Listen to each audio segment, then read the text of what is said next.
এটাকে নিজের সাথে রাখুন, কখনো তাদের ভুলবেন না। সেই সকল ব্যক্তিদের ভুলে যাবেন না যারা দুঃখের দিনে আপনার সাথে ছিল, তবেই জীবনে সুখ পাবেন। আসুন আর আমার সাথে ভালোবেসে বলুন, রাধা রাধা। এই আমার অনেকগুলো নাম আছে, আর তাদের মধ্যে একটি হলো যুদ্ধ বিমুখ। এই কথা আপনারা সবাই জানেন। দাদাও আমাকে বলেছেন যে তুমি এরকম কিভাবে যুদ্ধক্ষেত্র থেকে মুখ ঘুরিয়ে পালাতে পারো কানাই। দেখুন, যেটা সময়ের দাবি ছিল আমি সেটাই করেছি। যদি আমি রণভূমি ত্যাগ করে না পালাতাম, তাহলে কে জানে কত সৈনিক নিজেদের প্রাণ হারাতেন, কে জানে কতগুলি পরিবার নিজেদের বাঁচার আশা হারাতেন, কে বলতে পারে হয়তো কত প্রাণী এই সংসার ত্যাগ করতেন। আর তাই কখনো কখনো যুদ্ধ বিমুখ হওয়াই শ্রেয়। কখনো জীবনের ক্ষেত্রেও এটা প্রযোজ্য। যদি দূরে চলে গেলে আপনার সম্ভাবনা বৃদ্ধি পায়, তাহলে দূরে চলে যান। দূরে চলে যান সেই সকল ব্যক্তিদের থেকে যারা কথায় কথায় আপনাকে অপমান করেন, আপনার নিন্দা করেন, আপনাকে বাধা দেওয়ার চেষ্টা করেন, আপনাকে ছোট করেন। কারণ তাদের সাথে থেকে, সেই সকল ব্যক্তিদের সাথে থাকলে যারা আপনার মূল্য বোঝেন না, আপনি নিজের আত্মসম্মান, নিজের আত্মবিশ্বাস, নিজের ব্যক্তিত্বকে নত করে ফেলবেন। দূরে চলে যান সেই সকল সংঘর্ষ থেকে, সেই সকল পরিস্থিতি থেকে যাদের সম্মুখীন হয়ে আপনি কোনো পরিণামেই পৌঁছতে পারবেন না। যদি আপনি এইভাবে যুদ্ধ বিমুখ হয়ে উঠতে পারেন, যদি এই প্রবৃত্তি আপনি নিজের মধ্যে জাগ্রত করতে পারেন, তাহলে আপনার সামনে সেই যুদ্ধ চলে আসবে যাতে বিজয় লাভ করে আপনি নিজের অস্তিত্ব খুঁজে পাবেন। আর সেটাই হলো সবথেকে বড় জয়লাভ। আসুন আমার সাথে ভালোবেসে বলুন, রাধা রাধা। এই সংসারের একটা নিয়ম আছে, বা বলতে পারেন লোকে তাই বলে, যে শক্তিশালী হয় সে শক্তিহীনকে নত করে দেয়। এমনটাই হয়, তাই না? আবশ্যক নয়। কখনো কখনো এমনও হয় একজন অসমর্থ ব্যক্তি সমর্থ ব্যক্তিকে নত করে দেন। এটা সম্ভব, এও হতে পারে। আর এটা তখন হতে পারে যখন তার মধ্যে ভালোবাসার শক্তি থাকে। ভালোবাসার শক্তি এই সংসারে সবথেকে বড় শক্তি হয়। এই ভালোবাসার শক্তি দ্বারাই নির্ধন সুদামা আমাকে দিয়ে নিজের পা ধুইয়ে নিল, কিছু না বলেই, কিছু না চেয়েই। এই কর্মের আধার ছিল শুধুমাত্র ভালোবাসা। খুব শক্তিশালী হয় এই ভালোবাসা। ভালোবাসার শক্তি দ্বারাই আপনি হিমালয় পর্বতকে নত করতে পারেন, তাহলে কি অসম্ভব হতে পারে? এই ভালোবাসার শক্তির সঞ্চার করুন, আর এই ভালোবাসার সাথেই বলুন, রাধা রাধা। মানুষের জীবনে স্বচ্ছতার একটা আলাদা গুরুত্ব আছে। যদি আপনি নিজেকে স্বচ্ছ রাখেন, তাহলে আপনার নিজেরও ভালো লাগবে, সামনের ব্যক্তিরও ভালো লাগবে, একটা অন্যরকম প্রভাব পড়বে। কিন্তু একজন শ্রেষ্ঠ ব্যক্তি কিভাবে হয়ে ওঠা সম্ভব? যার মধ্যে গুণ আছে, শিক্ষা আছে, শুভ চেতনা আছে, যিনি সৎকর্ম করেন। কিভাবে হব সেই ব্যক্তি যার মধ্যে জ্ঞান আছে? শুধুমাত্র স্বচ্ছ থাকলে তো তা হওয়া সম্ভব নয়। প্রথমে আপনাকে বুঝতে হবে যে মানুষের মধ্যে 4টি মূল তত্ত্ব আছে। প্রথম হলো তার শরীর, যার দ্বারা উনি যে কোনো কর্ম করে থাকেন। দ্বিতীয় তত্ত্ব হলো তার মন, যার দ্বারা কোনো কর্ম করার জন্য সে নিজেকে প্রেরণা দিতে থাকে। তৃতীয় তত্ত্ব হলো বুদ্ধি, যে কর্ম আমরা করতে চাই, যে লক্ষ্যে আমরা পৌঁছতে চাই, সেটা আমরা কিভাবে কোন পথে করব সেটা স্থির করা যায় বুদ্ধি দিয়ে। আর চতুর্থ তত্ত্ব হলো আত্মা। আত্মা হলো এমন এক তত্ত্ব যার কোনো সমাপ্তি নেই। আত্মা হলো অজয়। কিন্তু এরও শুদ্ধিকরণের প্রয়োজন হয়। এই 4টি তত্ত্বের শুদ্ধিকরণ করতে থাকুন, এদের নির্মল রাখুন, শুদ্ধ রাখুন। এবং এটা কিভাবে হবে? শুভ চেতনা দ্বারা, জ্ঞানের দ্বারা, এবং সবথেকে বেশি গুরুত্বপূর্ণ প্রেমের দ্বারা। আসুন আমার সাথে ভালোবেসে বলুন, রাধা রাধা।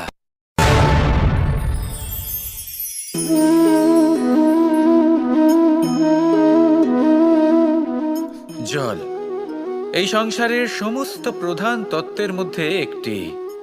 এই জল যে কোনো জ্বালা দূর করে, আগুনকে নিভিয়ে দেওয়ার ক্ষমতা রাখে, অবিরল অবিচল ভাবে প্রবাহিত হতে পারে, একে কেউ বাধা দিতে পারে না। এর পথে বাধা সৃষ্টি করলে নিজের পথ নিজেই খুঁজে নেবে বা সে নিজেই নিজের পথ বানিয়ে নেবে, কিন্তু কখনো থামবে না। এই জল হলো মহান, আর এর একটা মহান গুণ আছে, এর নিজস্ব কোনো রং নেই। কিন্তু যখন মেঘ থেকে বৃষ্টিরূপে পৃথিবীতে ঝরে পড়ে, তখন সমস্ত সংসারকে রঙিন করে তোলে। যেখানে খরা হয়েছে সেখানে শ্যামল করে তোলে, যে স্থান শ্যামল সেখানে ভিন্ন ভিন্ন প্রকারের পুষ্প ফুটিয়ে তোলে। এই জল, এই জলের মতন আমাদের হতে হবে। ওর যেমন কোনো রং নেই, আমাদেরও যেন কোনো অহংকার না থাকে। শুধু কর্মের এই ধারাতে বইতে থাকুন, এই সংসারের মঙ্গল করতে থাকুন, শ্রেষ্ঠ কর্ম করতে থাকুন। এই সংসারকে এটা বলার কোনো প্রয়োজন নেই যে আপনি কে। আপনি যদি কর্ম করতে থাকেন, তাহলে এই সংসার নিজে থেকেই আপনার মূল্য জানতে পারবে, আর তখন এই মন প্রসন্ন হয়ে বলবে, রাধা রাধা। একদিকে হলো আঙুর আর অন্যদিকে কিশমিশ। দেখতে গেলে এই দুটোই সবারই খুব প্রিয়, শিশু হোক, যুবক হোক বা কোনো বৃদ্ধ ব্যক্তিই হোক না কেন। আর দেখতে গেলে এই কিশমিশ, এটা আঙুর থেকেই আসে, তারই অন্য একটি রূপ। কিন্তু কখনো হাটে যান আর গিয়ে জিজ্ঞেস করুন যে এই কিশমিশ আর আঙুর, এই দুইয়ের মধ্যে অধিক মূল্য কার? আপনিও নিশ্চয়ই জানবেন যে কিশমিশের মূল্য আঙুরের থেকে অনেক গুণ বেশি। এবার এরকম কেন হয়? এর পেছনে কি কারণ থাকতে পারে? একদিকে হলো সেই আঙুর যা টাটকা অবস্থায় গাছ থেকে পেড়ে খাওয়া যায়, আর অন্যদিকে হলো কিশমিশ যাকে মাসের পর মাস রোদে ফেলে রাখা হয়। একদিকে আঙুর যা কিনা অত্যন্ত রসালো, আর কিশমিশে কোনো রসই নেই। একটি হলো অত্যন্ত কোমল এবং সুন্দর, অন্যটি অমসৃণ এবং তাতে বিন্দুমাত্র সৌন্দর্য নেই, তাও তার মূল্য বেশি। এইসব কেন হয়? এই কারণেই হয় কারণ সেই আঙুর অনেক মাস পর্যন্ত রোদ সহ্য করে থাকে, কষ্ট সহ্য করে থাকে, তবেই সেই আঙুর কিশমিশে পরিণত হয়। এবার জীবনের কড়া রোদ যাকে সহ্য করতে হয়, তার সাথেও এটাই হয়ে থাকে, তারও মূল্য আপনা থেকেই বৃদ্ধি পায়। আপনার জীবনে আপনার গুণ, আপনার প্রতিভা, তা অত্যন্ত গুরুত্বপূর্ণ। কিন্তু যখন আপনি অভিজ্ঞতা লাভ করেন, তখনই সেই অভিজ্ঞতা আপনার গুণ এবং প্রতিভাকে আরও অনেক বেশি শ্রেষ্ঠ করে তোলে। তাই জীবনের কঠোর রোদের মধ্যেও দাঁড়িয়ে থাকাটা শিখে নিন, সাহসের সাথে কঠিন পরিস্থিতির সম্মুখীন হওয়াটা শিখে নিন।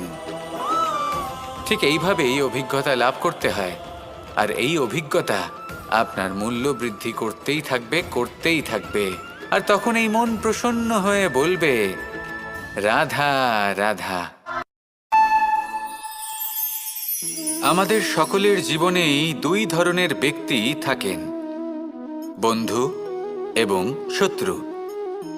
তারা হলেন আমাদের প্রিয় বন্ধু, যারা আমাদের জীবনে সবসময় আমাদের পাশে থাকেন।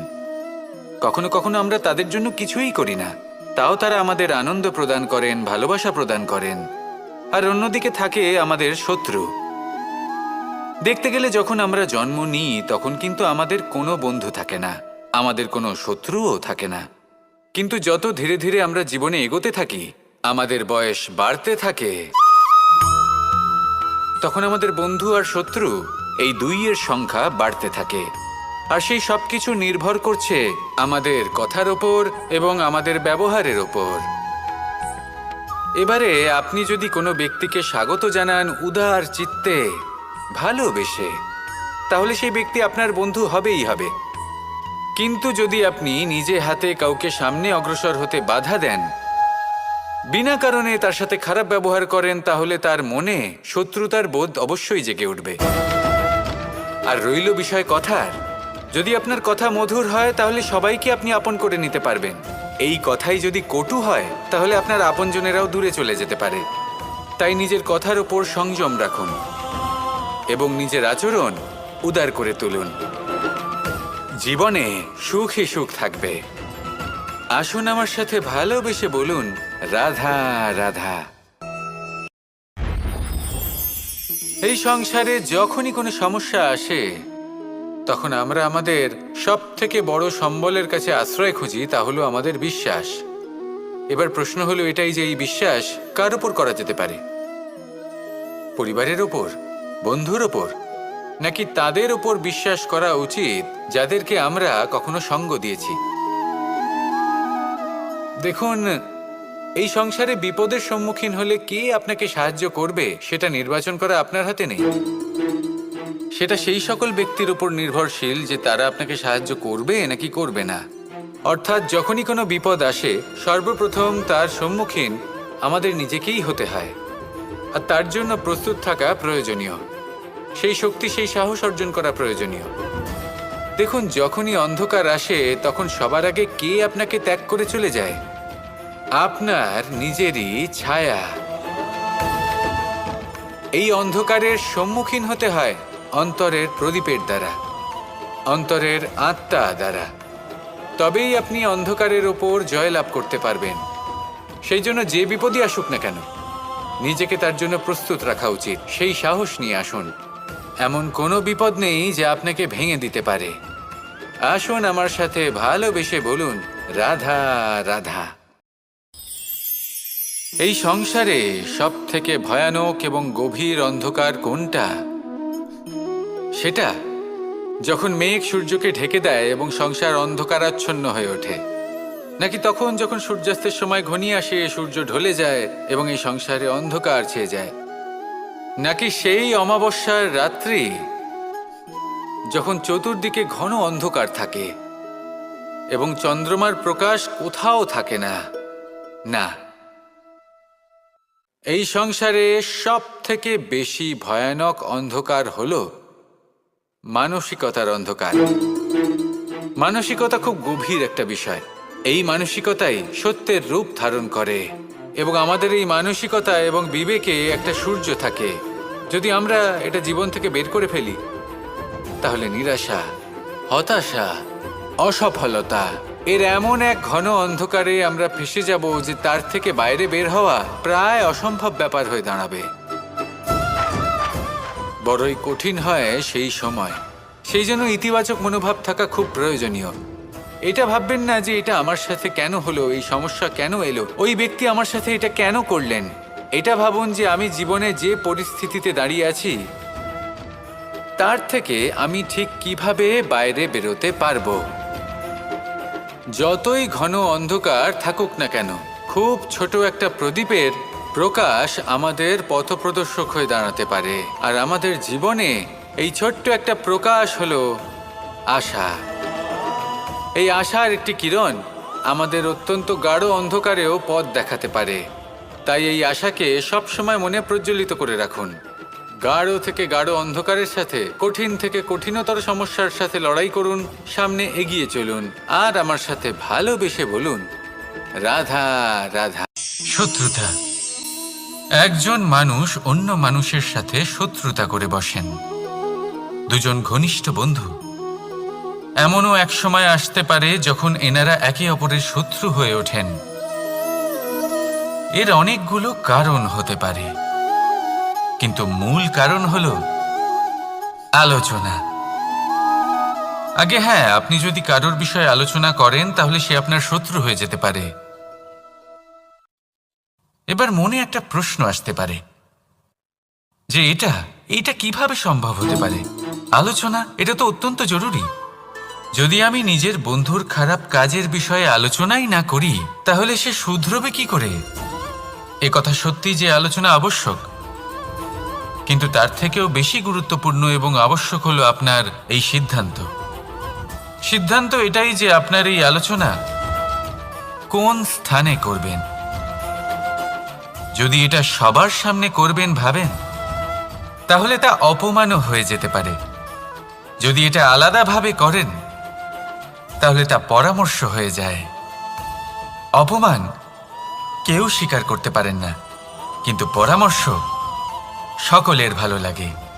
তাহলে যদি আপন কারোর জন্য ভালো কিছু চান, কাউকে শুধরে দিতে চান, আর আপনার মনে হয় আলোচনা আবশ্যক, তাহলে সর্বপ্রথম সময়, পরিস্থিতি আর স্থানের কথা মনে রাখবেন। নয়তো এই আলোচনা আপনাকে খুব ভোগাতে পারে। তাহলে আসুন আমার সাথে ভালোবেসে বলুন, রাধা রাধা। আপনার জীবনেও কি সমস্যা রয়েছে? অবশ্যই থাকবে। প্রত্যেকের জীবনেই সমস্যা থাকে। প্রত্যেক মানুষ জিজ্ঞাসাও করেন যে এই সমস্যা আসলে কি আর কেন আসে এ জীবনে। আপনাকে একটা কথা বলে দিই যে সমস্যা আসলে সেটা নয় যা আপনার পথে বাধা সৃষ্টি করে, বরং সমস্যা হলো সেটাই যেটা আপনি তখন দেখতে পান যখন আপনার একাগ্রতা আপনার পথ থেকে, আপনার লক্ষ্য থেকে সরে যেতে থাকে। আর এই সমস্যাগুলি দূর করার জন্য, এর সমাধান করার জন্য একটাই পথ আছে। নিজের সমস্ত ভাবনা আরো একবার একাগ্র করুন নিজের পথের দিকে, নিজের লক্ষ্যের দিকে। আপনার সমস্ত ভাবনা যদি কেন্দ্রীভূত হয় নিজের লক্ষ্যে, তাহলে এই সমস্যা দূরে থাকবে। যদি এরকম না হয়, যদি আপনার মন একটু অন্যদিকে চলে যায়, তাহলে এই সমস্ত সমস্যা আবার সামনে চলে আসে আর বাড়তেও থাকে। দেখুন, যেখানে আপনার লক্ষ্য রয়েছে, বাণ যদি সেখানেই চালাতে হয়, তাহলে দৃষ্টি তো সেদিকেই রাখতে হবে। তবেই তো আপনি সেই লক্ষ্য ভেদ করতে পারবেন। সেই জন্য মনে রাখবেন, সর্বদা লক্ষ্য রাখবেন নিজের পথে, সেই পথেই সামনে এগোতে থাকুন নিজের লক্ষ্যের দিকে। আপনি যত সামনে এগোতে থাকবেন, এই সমস্যা তত পিছিয়ে যাবে। তাহলে আসুন আমার সাথে ভালোবেসে বলুন, রাধা রাধা। এই পাখিরা সত্যি খুব সুন্দর, আমার খুব ভালো লাগে। আপনি নিশ্চয়ই শুনে থাকবেন যে কিছু পাখির কাছে ডানা অবশ্যই থাকে, কিন্তু উড়তে পারে না। তারা চায় উঁচু আকাশে উড়ে বেড়াতে এবং মেঘেদের সাথে কথা বলতে, করতেই পারে না। এবার এই সংসারেও পাওয়া যায় ঘুড়িও। এদের মধ্যে না জীবন আছে, না প্রাণ আছে, আর না আছে ডানা, কিন্তু এরা আকাশের সাথে কথা বলে, হাওয়ার বেগের সাথে কথা বলে, আনন্দ করে, উৎফুল্ল হয়ে ওঠে। আকাশে জীবনের কিছু মুহূর্ত কাটায়। তার কারণ কি হতে পারে? কারণ হলো সুতো। এই সুতো যদি সঠিক হাতে থাকে, তাহলে এই কাগজের তৈরি ঘুড়িও আকাশের উচ্চতায় উড়ে বেড়াতে পারে। এবার এই সুতো আসলে কি? এই সুতো হলো আসলে ভালোবাসা। এই সুতো হলো আসলে বিশ্বাসের। আর এটা আপনি দিয়ে থাকেন তাদের হাতে যাদের আপনি বিশ্বাস করেন, যাদের আপনি নিজের সর্বস্ব দিয়ে দেন। ভেবে দেখুন, এই ভালোবাসা আর বিশ্বাসের সুতো আপনি যদি সঠিক মানুষের হাতে দিয়ে দেন, তাহলে আপনি অনেক উচ্চতায় উঠতে পারবেন,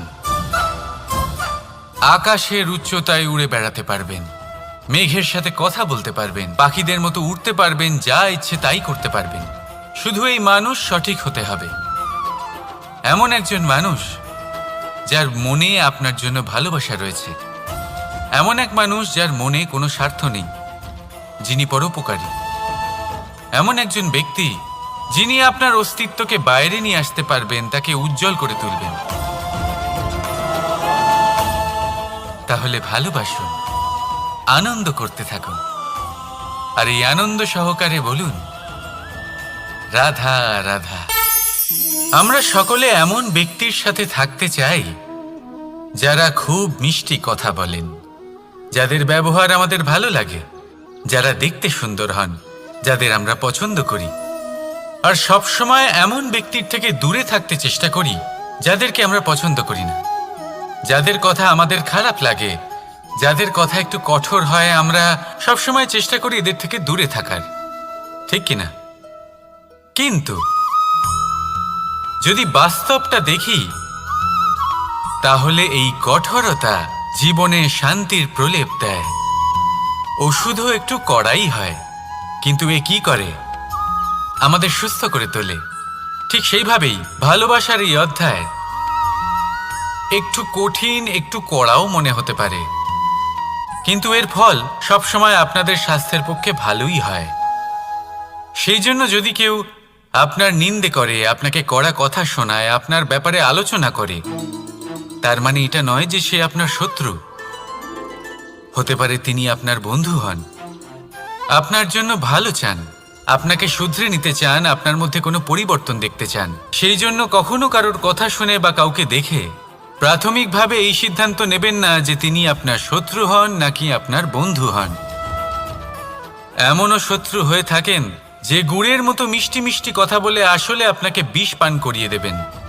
আর এমনও বন্ধু থাকেন যারা আসলে নিমের মতো কড়া কথা বলেন কিন্তু আপনাকে অমৃত পান করান।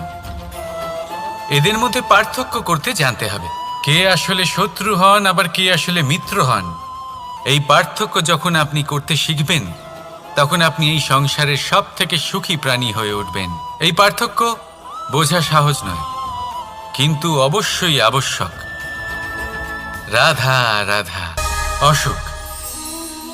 এমন কোনো মানুষ আছেন এই সংসারে যার অসুখ করে না? প্রত্যেক মানুষ কখনো না কখনো অবশ্যই অসুস্থ হয়েছে, তার এই শরীর রোগের শিকার অবশ্যই হয়েছে।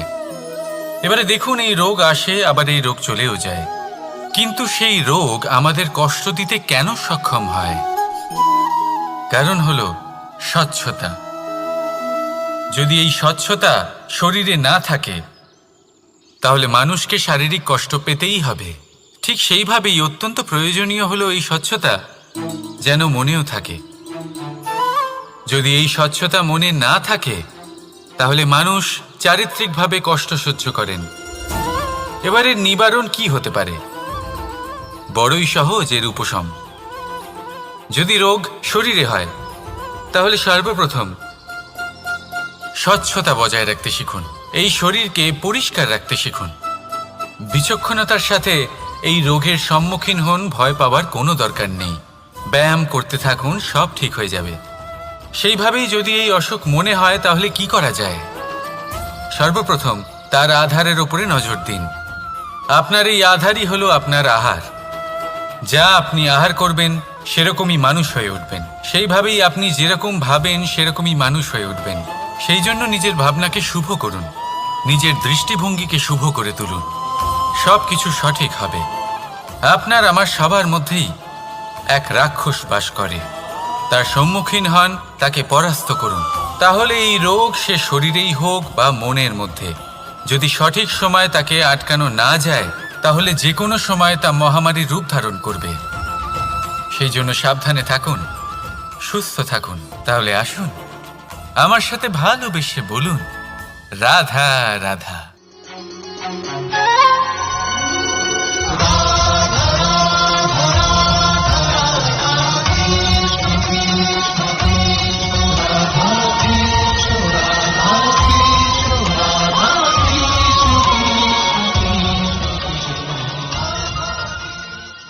সংসারে সব থেকে বড় ব্যক্তি কে?